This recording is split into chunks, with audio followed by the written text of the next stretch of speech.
Howdy y'all, welcome back to Luke's Homebrew. Today we are going to build my new Druid Circle of Nightmares, and I figured I'd do something fun with this. So instead of building it, making it look all pretty, and then presenting it to you guys in video form, what I was thinking of doing, since it's a brand new idea I had, I'm going to instead build it and give you updates as I'm building it, and you can kind of follow along with the experience of building it. So if you like it, definitely drop a like, that way I know to keep doing it. Otherwise, if you don't, just leave a comment, let me know, and I can go back to the original method. I got a few other videos planned where I'm going to do it the original method, but any future ideas that I have, I'm probably going to do it this format, because I think it's interesting and fun.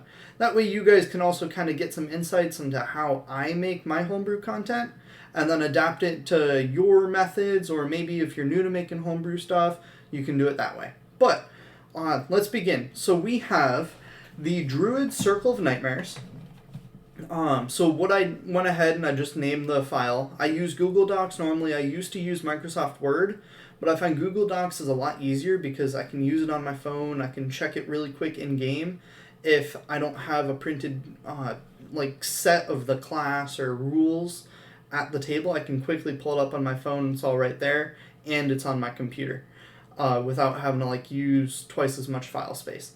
Secondly, what I went ahead and did was I added all the levels that we get a subclass ability on. And pretty much what that's doing is it's setting up our format, so now we know that we have 4 abilities that we got to fill out, and we also know that they follow the same level progression as all the other Druid subclasses, obviously, but also Cleric Cleric to some degree, but my prime example would be Wizard, where they get their abilities at 2nd, 6th, 10th, and 14th. So we can use Wizard already as a baseline of ideas to help us build Druid, even though it's a completely different class. But let's begin. I'm going to start on 2nd level ability and then give you an update once I'm done. Alright, so what we have done is now we've pulled up the Druid Circle of Dreams. We are currently working. I want to use the Circle of Nightmares as almost an antithesis of the Druid Circle of Dreams. So I'm currently looking through the Druid Circle of Dreams, looking at their abilities, refreshing myself, and I want to have specific abilities sometimes do the complete opposite in terms of their capabilities and what they do. So right now, Balm of the Summer Court. Okay, well, this is related to the Feywild, and the Summer Court is the more good-aligned-ish, the happier, more bombastic version of the Feywild, whereas the Winter Court is a lot more evil, sour, depressing, all the adjectives. But this ability, let's go ahead and look at it as a bonus action. You can choose an ally within 120 feet, spend a number of those dice equal to half your Druid level, and roll the dice and add them together. That target regains hit points. Alright, and also gains 1 temp HP per die spent, regain at the end of a long rest. We could do something like that, maybe damaging, or we might be able to play with that. But Heart of Moonlight and Shadow, home can be wherever you are, short or long rest, create a shitty LTH, Lehman's Tiny Hut. And, well, I mean, it's not shitty, but it's not as good.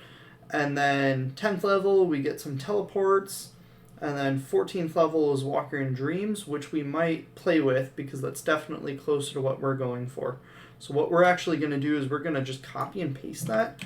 It's not going to be an exact copy, but it's going to definitely play on the same themes and probably be a pretty similar ability. But we'll see. We might get inspiration for something else. So let's transfer that over to our document.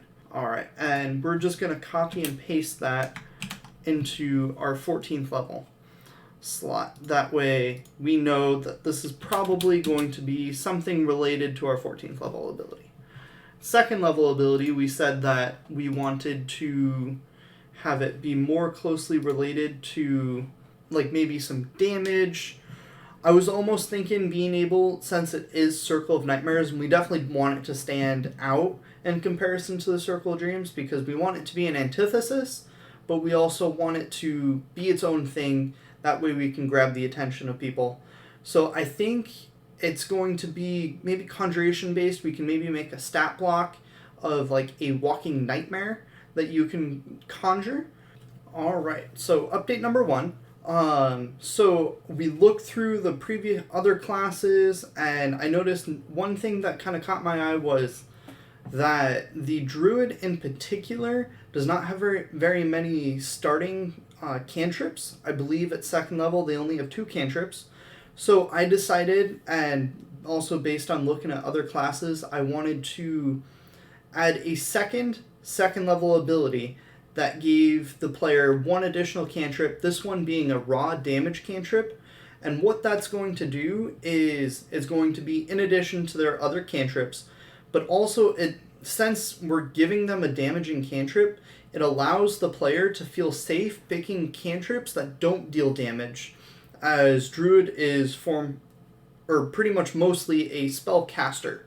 So once they run out of spell slots, cantrips are their go-to thing. So it always is, in my opinion, I like being able to give my players that damaging cantrip. That way they're able to actually pick cool, unique cantrips that aren't necessarily good in combat, because a good and bad part about 5th edition is it's very combat oriented. So being able to give them that, but then allow them to pick the tools to enjoy out of combat stuff a little bit more, I think is a good bargain. But our other ability on top of giving them Chill Touch is Fear Walker. So this one I kind of modeled after the Enchantment Wizard, and instead of be more charm based, we made it more intimidation based, more nightmare fuel based. And we're going to add some descriptive text probably at the end and clean it all up. I like always writing down just base details and like what the ability pretty much bare bones is, and then clean it up, make it read nice and all that stuff at the end. But essentially you can choose a target within 5 feet of you. They must make a wisdom save against your spell save DC, be frightened of you for 1 round. While frightened, their speed equals 0, and you have advantage on intimidation checks made against them. I think that's pretty cool. That's a way, like if you're kind of caught in a corner and you've got one enemy that's got you pinned, you can go for a Hail Mary and try and get them afraid of you for 1 round as you try and run away. Or maybe you're trying to intimidate a shopkeeper. I don't always condone that, but it's fun. But yeah, that's update number 1. We are going to move on to 6th level, and I think 6th level ability, we are going to focus on maybe allowing you to get like an alternate wild shape that is like your nightmare mode. Imagine if any of you play Magic the Gathering, we're almost building Ashiok. And that's what I'm imagining this Druid Circle of Nightmares being, or like maybe even like a hag from the Feywild, if you wanted to slowly build into that. But if you're also looking to be a hag or whatever, check out my Blackguard for D&D 5th edition. It's on dmsguild.com. Link should be in the description. But they have a subclass for Archfey, and you can slowly turn yourself into either a good, or mostly, I recommend, a bad Archfey. That would most likely be part of the Unseelie Court, or the Winter Court, or the Evil Court, however you want to describe it. But that is going to be in the description. Let's hop into 6th level. Alright, so we have made our 6th level ability. We made one minor change to Fear Walker. I forgot to say that it required an action, but our 6th level ability is Nightmare Form. And like I said, this is going to be an alteration to your wild shape, or instead of being like turning into a cat or an alligator, I think at this level, instead of doing that, you are taking on this alternate form that makes you look and resemble like a monster that would only ever appear in your enemy's wildest nightmares. So while transformed, also get like, if you play Call of Duty, get like Shadows of Evil, like the monster that you turn into at each of the different altars vibes. I'll try and throw up a picture real quick if you don't know what I'm talking about. But the ability is you have advantage on stealth checks for the duration, because obviously this you want to be probably sneaking up on people, and that might be a good excuse to use your 2nd level ability. Maybe you're able to sneak up on someone and then use that 2nd level ability and then have the rest of the party kind of jump in and get a surprise round where they can't move at all and completely surround the enemy because you were able to take on this form and sneak behind them. Additionally, you get to teleport up to 30 feet from one area of dim light and darkness to another area of dim light or darkness. So a little play on the monk's ability, or the shadow monk's ability to teleport up to, I think it's 60 feet in dim light or darkness to another area of dim light or darkness. So minor play on that. Obviously, it's less powerful because you're getting more abilities out of this 6th level ability. And lastly, when you hit a creature with a melee attack, whether it be scimitar, quarterstaff, your fists, whatever it is, you get to deal an extra 1d6 necrotic damage, and that turns into 2d6 at 14th level. So that's pretty much the basis of our first couple levels in this class. And I think they're shaping up really well. We have 2 more abilities left. So I will catch up to you once we get to that point. Alright, so we just finished our 10th level ability. Obviously, like I said earlier, we're going to make everything look pretty and cleaned up by the end of it. But beginning at 10th level, you gain the ability to ravage a target's worst fears and doubts about themselves, and transform those fears into a physical form, similar to what Ashiok from Magic the Gathering can. And so essentially, a target creature within 60 feet can be yourself, an ally, an enemy, doesn't matter. You must make a wisdom saving throw against your spell save DC. If it's an ally or yourself, you can choose to fail. That is in the rules. On a failure, you create a shadow figure that is an exact replica of the target for 1 hour or until the original target is killed. You may use a bonus action command the replica to take an action and move up to the target's movement speed. The replica has 1 hit point and is, if not given a command, it takes the dodge action in an attempt to defend itself. On a success, the creature is immune to this effect for the next 24 hours. You may use this ability once per short rest. So, I think it's a stupid cool ability. I think it's a very dumbed down version of Silmacrum for wizards. It's definitely not nearly as powerful, but you trade out that power for the ability to use it once per short rest, and for the ability to target other creatures as well. The only huge downside is it has 1 hit point. So really, an ant could bite it and it would probably disappear.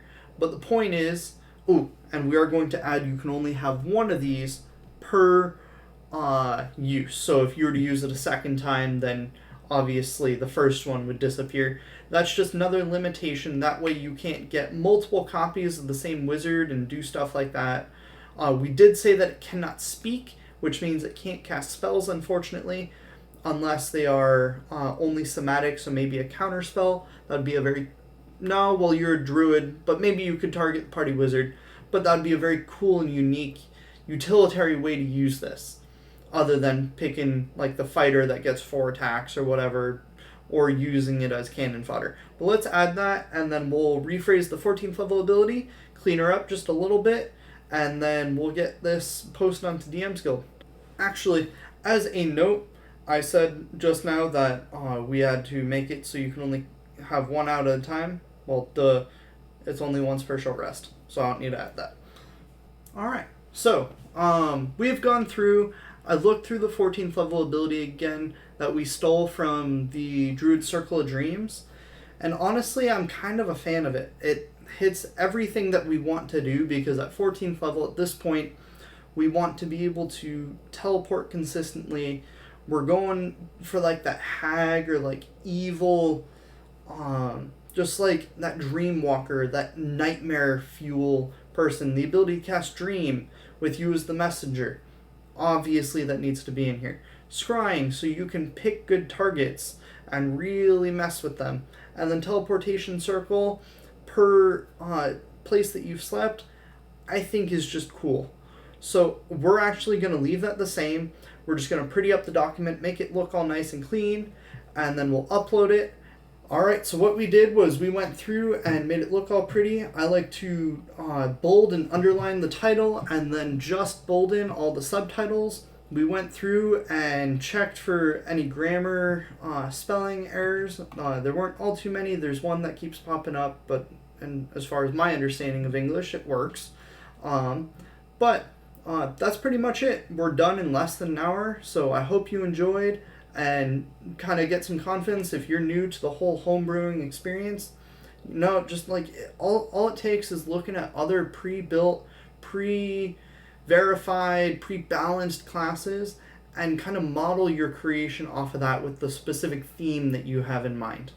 Hopefully you're inspired by this to make your own homebrew content or at least learn something. And if you enjoyed, like I said, please hit that like button down below. It helps tell me to keep making videos like these and this type of style. Otherwise, if you like the other style, go ahead, comment down below. Thank you very much for watching. I really appreciate it. Have a good one. Bye.